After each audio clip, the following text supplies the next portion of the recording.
Hello friends, आप सभी लोगों का स्वागत है आपके अपने YouTube channel math classes with Javed sir में। तो फ्रेंड्स, आज हम डिस्कस करेंगे 12 नवंबर 2024 के मोस्ट इम्पोर्टेंट करंट अफेयर्स के क्वेश्चन को।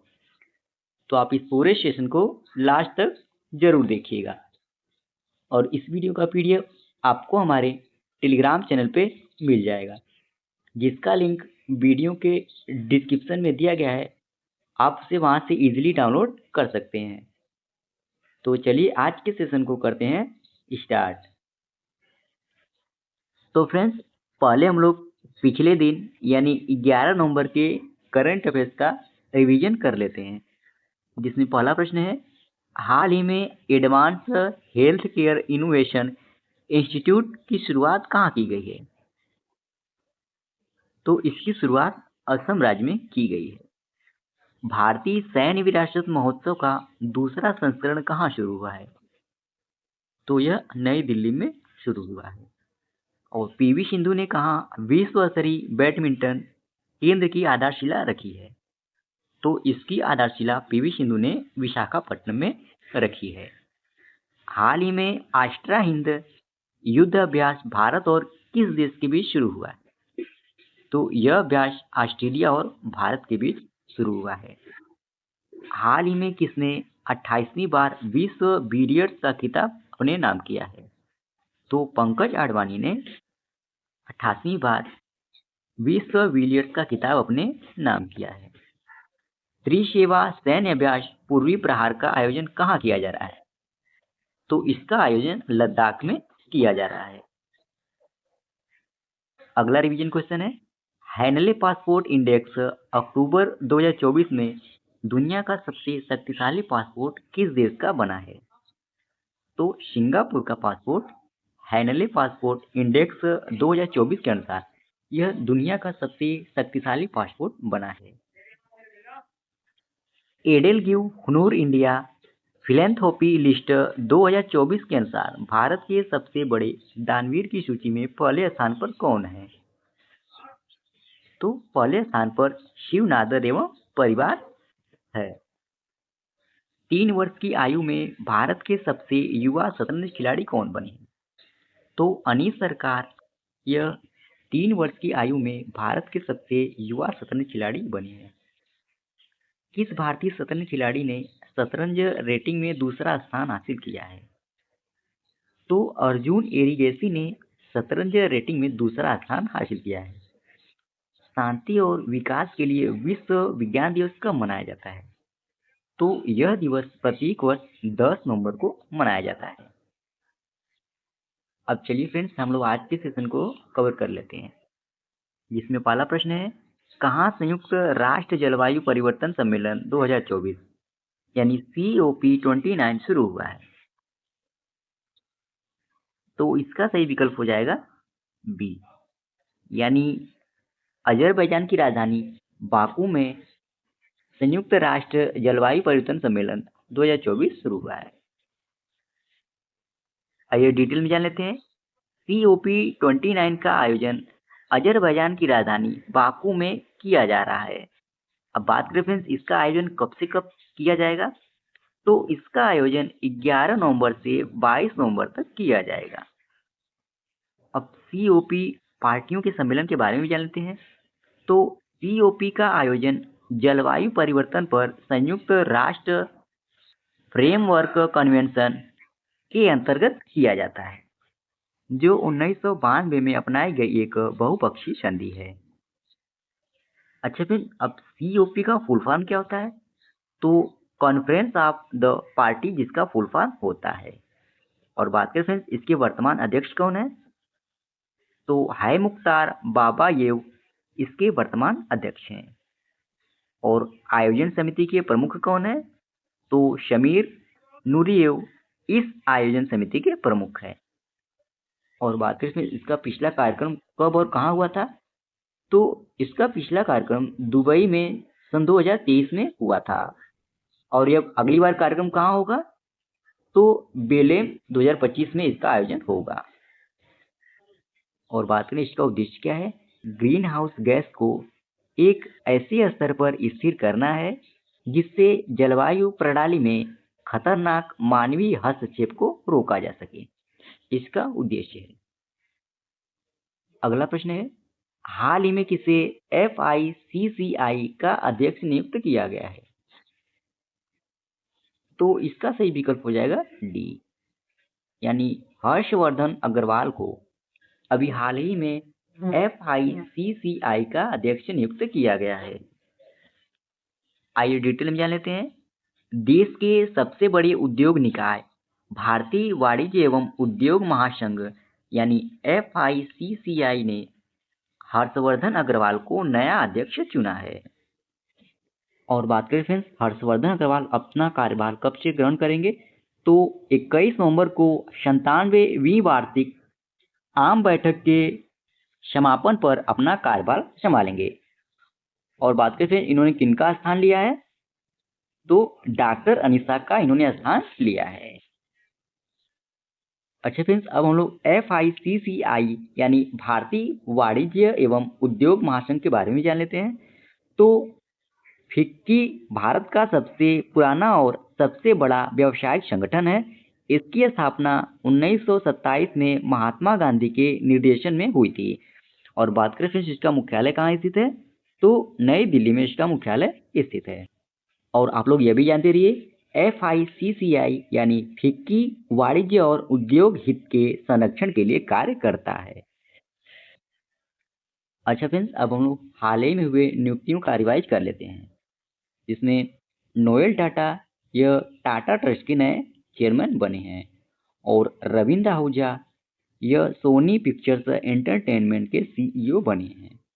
और मनोज कुमार दुबे यह भारतीय रेल वित्त निगम यानी IRFC के CMD बने हैं। मोहम्मद सिराज यह तेलंगाना के नए DGP का पदभार इन्होंने ग्रहण किया है। और शरद कुमार यह BCCI के एंटी करप्शन यूनिट का अध्यक्ष इन्हें चुना गया है। और TV नरेंद्रन तो यह वर्ल्ड स्टील एसोसिएशन के नए चेयरमैन बने हैं।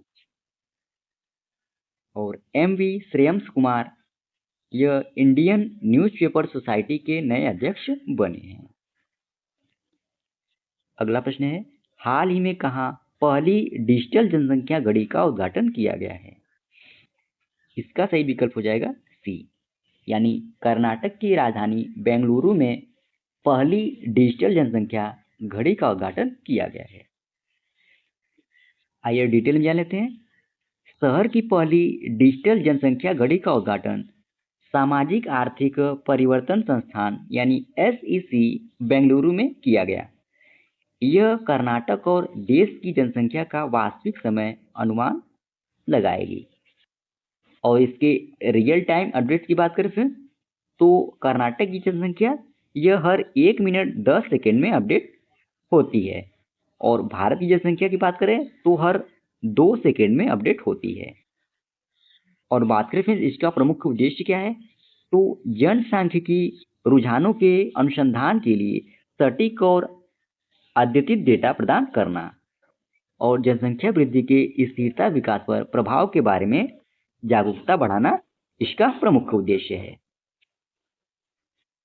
अच्छा फ्रेंड्स, कर्नाटक से रिलेटेड क्वेश्चन था, तो कर्नाटक के बारे में जान लेते हैं। तो कर्नाटक की स्थापना कब हुई थी? तो 1 नवंबर सन 1956 ईस्वी में कर्नाटक राज्य की स्थापना हुई थी। और इसकी राजधानी कहाँ है? तो बेंगलुरु है। और सबसे बड़ा शहर कौन सा है? तो बेंगलुरु है। और कर्नाटक के वर्तमान राज्यपाल कौन है? तो थावर चंद्र गहलोत यहाँ के वर्तमान राज्यपाल हैं। और यहाँ के वर्तमान मुख्यमंत्री कौन है? तो सिद्धारमैया कर्नाटक राज्य के वर्तमान मुख्यमंत्री है। और यहाँ पर टोटल जिलों की संख्या कितनी है? तो 31 जिले हैं। अच्छा फ्रेंड्स, अब हम लोग कर्नाटक की योजनाओं के बारे में जान लेते हैं। तो गृह लक्ष्मी योजना, इसके अंतर्गत 1,21,00,000 महिला परिवारों को प्रति माह 2,000 रुपये प्रदान करना इस योजना का लक्ष्य है। और गृह ज्योति योजना, इसके अंतर्गत 1,40,00,000 परिवारों को मुफ्त बिजली प्रदान करना है। और युवा निधि योजना, इसके अंतर्गत 1,82,000 बेरोजगार स्नातकों और डिप्लोमा धारकों को वित्तीय सहायता प्रदान करना युवा निधि योजना का लक्ष्य है। अब ये है फ्रेंड्स कर्नाटक राज्य का मैप, और ये है अपना प्यारा भारत। और भारत के मैप में आप लोगों को नीचे ब्लैक कलर में जो दिख रहा होगा वह कर्नाटक राज्य का मैप है। अब चलिए अगले प्रश्न में चलते हैं। अगला प्रश्न है, हाल ही में थाईलैंड टूरिज्म के ब्रांड एम्बेसडर कौन बने हैं? तो इसका सही विकल्प हो जाएगा बी, यानी सोनू सूद अभी हाल ही में थाईलैंड टूरिज्म के ब्रांड एम्बेसडर बनाए गए हैं।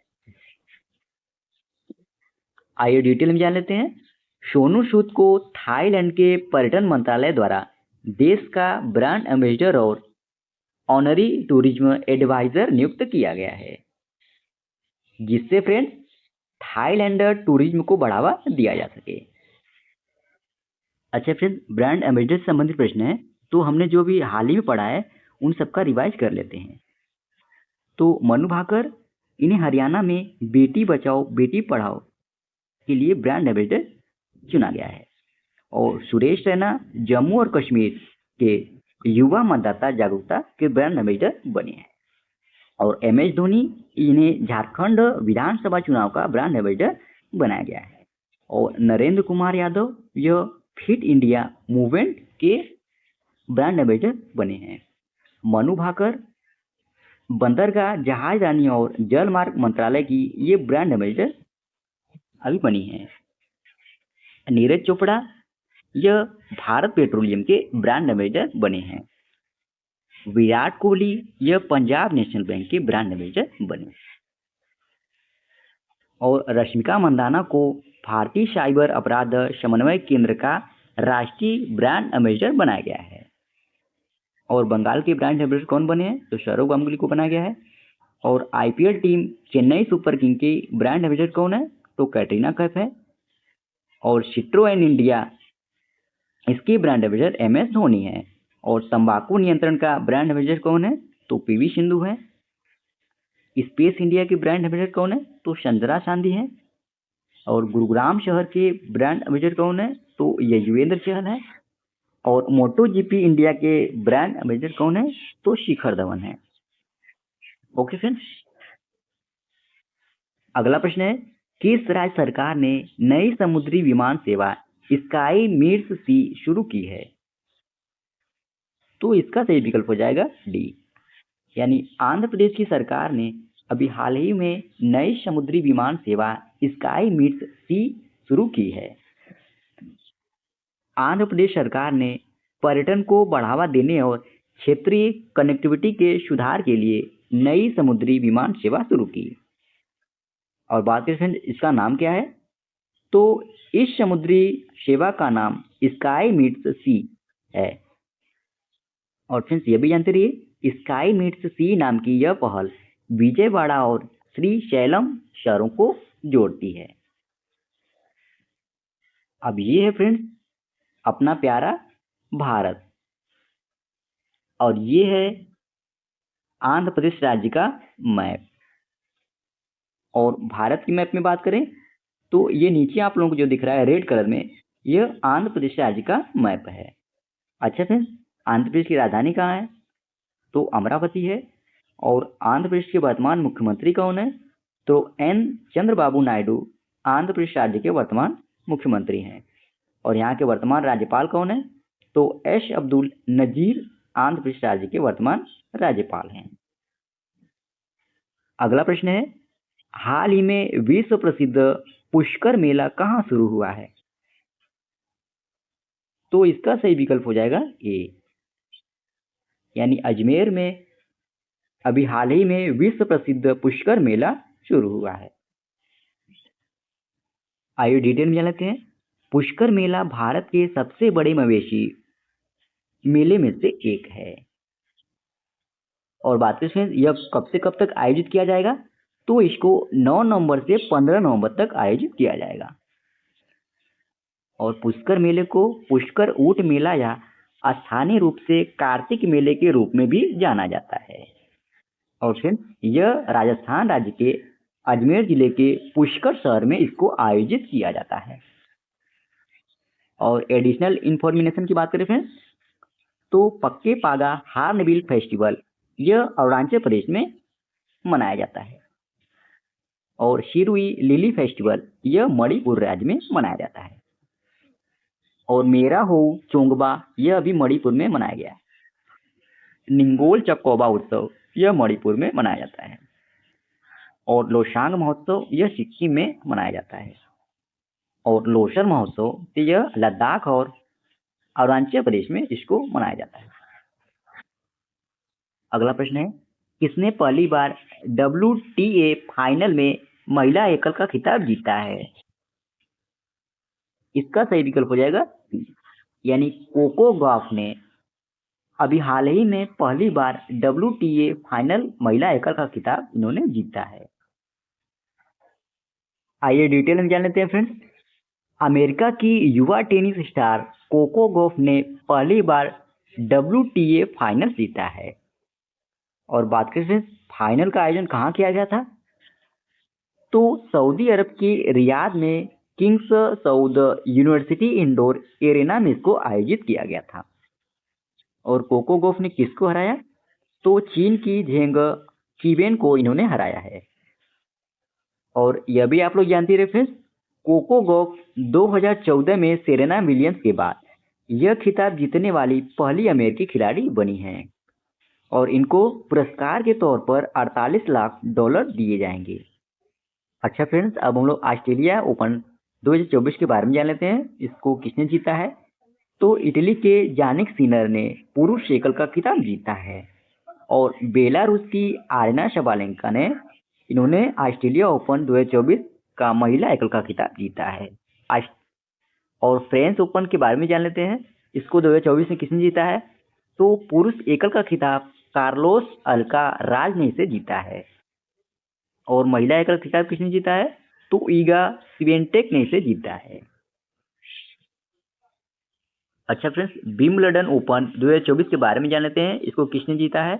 तो पुरुष एकल का खिताब कार्लोस अल्काराज ने इसे जीता है। और महिला एकल के खिताब की बात करें तो बारबोरा क्रेजिकोवा ने इसे जीता है। और US ओपन 2024 के बारे में जान लेते हैं। इसे किसने जीता है? तो पुरुष सिंगल्स का खिताब इटली के जैनिक सिनर ने जीता है। और महिला एकल का खिताब तो बेलारूस की आर्यना शबालेंका ने इसे जीता है। अच्छा फ्रेंड्स, आप लोग यह भी जानते रहिए, ऑस्ट्रेलियन ओपन और US ओपन दोनों हार्ड कोर पर खेले जाते हैं, जबकि फ्रेंच ओपन मिट्टी पर खेला जाता है और विंबलडन घास पर खेला जाता है। और टेनिस ओपन युगल की शुरुआत 1968 ईस्वी में हुई थी। अगला प्रश्न है, राष्ट्रीय शिक्षा दिवस कब मनाया जाता है? तो इसका सही विकल्प हो जाएगा सी, यानी प्रत्येक 11 नवंबर को राष्ट्रीय शिक्षा दिवस मनाया जाता है। आइए डिटेल में जान लेते हैं। राष्ट्रीय शिक्षा दिवस प्रत्येक वर्ष 11 नवंबर को मनाया जाता है। यह दिन भारत के पहले शिक्षा मंत्री मौलाना अबुल कलाम आजाद की याद में मनाया जाता है, जिन्होंने राष्ट्रीय विकास में शिक्षा की भूमिका पर जोर दिया था। अच्छा फ्रेंड्स, राष्ट्रीय शिक्षा दिवस को मनाए जाने की घोषणा कब की गई थी? तो भारत सरकार ने 2008 में 11 नवंबर को राष्ट्रीय शिक्षा दिवस के रूप में मनाए जाने की घोषणा किया था। और पहला महोत्सव यह 11 नवंबर सन 2008 को राष्ट्रपति प्रतिभा पाटिल के द्वारा शुरू किया गया था। और बात करें फ्रेंड्स, राष्ट्रीय शिक्षा दिवस 2024 का विषय क्या है? तो अस्थायी शांति के लिए सीखना, यह राष्ट्रीय शिक्षा दिवस 2024 का इसका विषय है। अच्छा फ्रेंड्स, अब हम लोग 12 नवंबर 2024 के करंट अफेयर्स के क्विज क्वेश्चन को कवर कर लेते हैं, जिसमें पहला प्रश्न है, हाल ही में कहाँ मानवाधिकार आयोग के सभी सदस्यों ने इस्तीफा दिया है? तो बांग्लादेश में अभी हाल ही में मानवाधिकार आयोग के सभी सदस्यों ने इस्तीफा दिया है। और हाल ही में जारी ग्लोबल टीबी रिपोर्ट 2024 के अनुसार भारत में टीबी के मामले में कितने प्रतिशत की कमी आई है? तो 17.7% की कमी आई है। हाल ही में किसे 67वें ग्रैमी पुरस्कार के लिए नामांकित किया गया है? तो ऋषिकेश और अनुष्का शंकर, इन दो लोगों को 67वें ग्रैमी पुरस्कार के लिए नामांकित किया गया है। हाल ही में किसने ग्लोबल बायोफ्यूल्स एलायंस सचिवालय के लिए मेजबान देश समझौते पर हस्ताक्षर किए हैं? तो श्रीलंका देश ने इस पर हस्ताक्षर किए हैं। और हाल ही में कहाँ गोमती पुस्तक महोत्सव का उद्घाटन किया गया है? तो उत्तर प्रदेश की राजधानी लखनऊ में गोमती पुस्तक महोत्सव का उद्घाटन अभी हाल ही में किया गया है। अगला प्रश्न है, हाल ही में किसे व्हाइट हाउस का चीफ ऑफ स्टाफ नियुक्त किया गया है? तो सुसी विल्स को व्हाइट हाउस का चीफ ऑफ स्टाफ नियुक्त किया गया है। सॉरी फ्रेंड्स, ये क्वेश्चन 2 बार मिसटाइप हो गया है। अगला प्रश्न है, हाल ही में किसे मुंबई रेलवे विकास निगम का सीएमडी नियुक्त किया गया है? तो विलास सोपान वाडेकर को मुंबई रेलवे विकास निगम का सीएमडी नियुक्त किया गया है। हाल ही में कहाँ दूसरे वैदिक और आधुनिक विज्ञान सम्मेलन का आयोजन किया गया है? तो इसका आयोजन काठमांडू में किया गया है। और आज का लास्ट प्रश्न है, हाल ही में जारी फीडे विश्व शतरंज चैंपियनशिप में कौन प्रथम स्थान पर रहा है? तो मैग्नस कार्लसन यह पहले स्थान पर रही हैं। तो फ्रेंड्स, इसी प्रश्न के साथ ही ये आज का हमारा डेली करंट अफेयर्स का सेशन समाप्त होता है। आशा करते हैं आज का आपको सेशन अच्छा लगा होगा और इस वीडियो का पीडीएफ आपको हमारे टेलीग्राम चैनल पे मिल जाएगा, जिसका लिंक वीडियो के डिस्क्रिप्शन में दिया गया है। वहां से आप इसे इजीली डाउनलोड कर सकते हैं। तो आज के लिए इतना ही। जय हिंद, वंदे मातरम।